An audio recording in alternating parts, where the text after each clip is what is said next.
बंकिम चंद्र चट्टोपाध्याय का कोई सम्मान अभी पश्चिम बंगाल में है?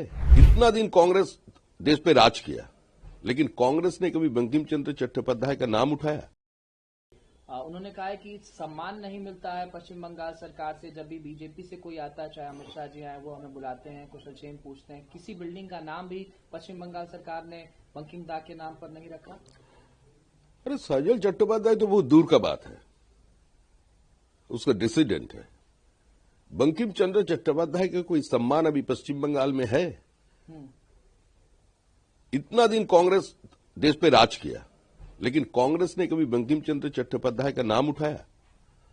बंकिम चंद्र चट्टोपाध्याय को इसलिए नहीं ये लोग सामने लाना चाहते हैं कि बंकिम चंद्र चट्टोपाध्याय ने आनंदमठ उपन्यास लिखा था और वंदे मातरम जैसा मंत्र का जन्म दिया था। जो वंदे मातरम पूरा हिंदुस्तान की स्वतंत्रता संग्राम को एक नया जीवन दिया। जिस वंदे मातरम लेकर के उसका उच्चारण करके कई स्वतंत्रता सेनानी ने फांसी की रस्सी चूम लिया, उसी वंदे मातरम को खंडित कांग्रेस ने किया 1937 पर। अगर 1937 पे वंदे मातरम को खंडित नहीं किया होता तो शायद 1947 में हमारा बंटवारा भी नहीं होता। अगर नेताजी सुभाष चंद्र बोस को कांग्रेस से हटाया नहीं गया होता तो सुभाष चंद्र बोस जैसे नेता कम से कम ये तो बोल सकते थे, अब्राहम लिंकन का माफिक, I don't believe in two nation, I believe in one nation. America के सिविल वॉर में 4 लाख लोग मारे गए और 4 साल तक सिविल वॉर चले, और हिंदुस्तान और पाकिस्तान के इस बंटवारे के चक्कर में 20 लोगों ने जान गंवाए थे। आज भी वो अब झेल रहे हैं। इसके लिए दायी कौन है? दायी कांग्रेस है। और तृणमूल कांग्रेस जो दिखाई दे रहे हैं वो तो कांग्रेस की गर्भ से जन्म लिया, कांग्रेस का लिगेसी लेकर वो राजनीति कर रहे हैं। ममता जी इतना पॉपुलर है तो ममता जी को क्यों आज भी कांग्रेस को नाम लेना पड़ रहा है? क्यों तृणमूल कांग्रेस है? तो पश्चिम बंगाल की जनता और सारा देश की जनता के सामने ये जो चर्चा हो रहा है, ये दूध का दूध और पानी का पानी हो जाएगा। कांग्रेस का पास जवाब देने के लिए कुछ नहीं है। प्रधानमंत्री नरेंद्र मोदी के भाषण पर कल के आप लोग गांधी परिवार पर, नेहरू जी पर हमला करने लगे। प्रधानमंत्री जी वो केवल और केवल बंगाल के विरोध की बात कर रहे हैं, वो बंगालियों को पसंद नहीं करते हैं। कौन सा बंगाल का विरोध का बात कर रहे हैं? कल्याण बनर्जी जिस पार्टी का सदस्य है, तृणमूल कांग्रेस, उस कांग्रेस की गर्भ से जन्म लिया। They are enjoying the Congress legacy. जो रविंद्रनाथ के साथ विश्वासघात किया, बंकिम चंद्र चट्टोपाध्याय के साथ किया, नेताजी सुभाष चंद्र बोस के साथ किया। कांग्रेस बंगाली विरोधी और बांग्ला विरोधी पार्टी है। कांग्रेस का कारण भारत की बंटवारा हुआ, पंजाब और बंगाल का आधा हिस्सा चला गया।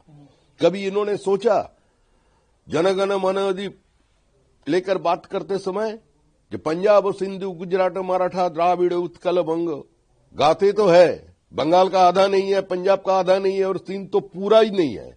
तो उसके लिए कौन दायी है? कौन जिम्मेदार है? इस कालखंड में खड़ा होकर आने वाला पीढ़ी को और आज का पीढ़ी को, ये जेनजी बोल रहे हैं ना, उन लोगों को भी आज ये सोचना चाहिए, जानना चाहिए कि कांग्रेस क्या किया इस देश का साथ, ये वंदे मातरम के साथ।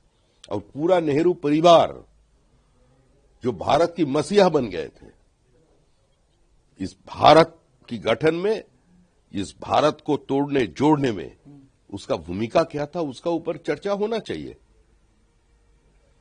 प्रियंका गांधी वाड्रा भी कमोबेश ऐसी ही बात करे। वो कह रहे हैं आप लोग ध्यान भटकाना चाहते हैं, प्रधानमंत्री इस देश की जनता का ध्यान भटकाना चाह रहे हैं, इसलिए वंदे मातरम पर बहस कर रहे हैं।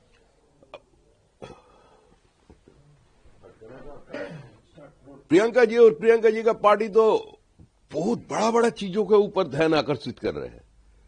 इतना ध्यान आकर्षित किया जिस जनता रात में सो भी नहीं सका। नींद में भी प्रियंका जी का बात सोच रहे थे, कांग्रेस का विचारों के ऊपर चर्चा कर रहे थे नींद में। और सोचते सोचते हरियाणा गया, दिल्ली गया, बिहार गया, असम जाएगा और बंगाल भी जाएगा। अभी कांग्रेस पार्टी तो इररिलेवेंट बन गया। सदियों पुराना पार्टी एक पैरासाइट बन के रहेगा। कांग्रेस का काम एक ही है, जब शाम ढल जाते हैं कांग्रेस पहुंच जाते हैं दूसरों के दरवाजे पर। जब वादा करो नहीं छोड़ोगे मेरा साथ, जहां तुम हो वहां मैं भी हूं, यही कांग्रेस है। कह रही है चाहे हम जितने भी चुनाव हार जाए लेकिन आपकी विचारधारा से लड़ते रहेंगे। तो लड़िए ना, ये तो होना चाहिए। राजनीति में विचारधारा का लड़ाई तो होना चाहिए, लेकिन कांग्रेस तो कोई विचारधारा कांग्रेस का पास है? कांग्रेस एक प्लेटफॉर्म था, स्वतंत्रता सेनानियों का प्लेटफॉर्म था। उस प्लेटफॉर्म को इन्होंने पॉलिटिकल पार्टी में बदल लिया। और कांग्रेस का फिलॉसफी तो एक ही है, face the time as it comes. Congress का विचारधारा क्या है, खुद कांग्रेस कार्यकर्ता को मालूम नहीं है। कांग्रेस का पास कोई विचारधारा नहीं है। कभी मुस्लिम लीग के साथ जुड़ जाते हैं, कभी कम्युनिस्ट का साथ ले लेते हैं, कभी जिन्होंने कांग्रेस को तोड़ा, कांग्रेस की डायनेस्टी का ऊपर जिन्होंने हल्ला बोला, उन लोगों का भी साथ लेकर चलते हैं। जो सोनिया गांधी का विरोध करके कांग्रेस छोड़ा, वो एनसीपी कांग्रेस का साथ है। जो ममता बनर्जी राहुल गांधी जी को कोकिल बताए थे, आज कांग्रेस उसका साथ है। तो कांग्रेस का तो कोई स्टैंड पॉइंट है ही नहीं। कांग्रेस क्या बोल रहा है और क्या बोल नहीं रहा है, इससे आज जनता के मन में उसका कोई प्रतिष्ठा नहीं। It's a irrelevant political force right now.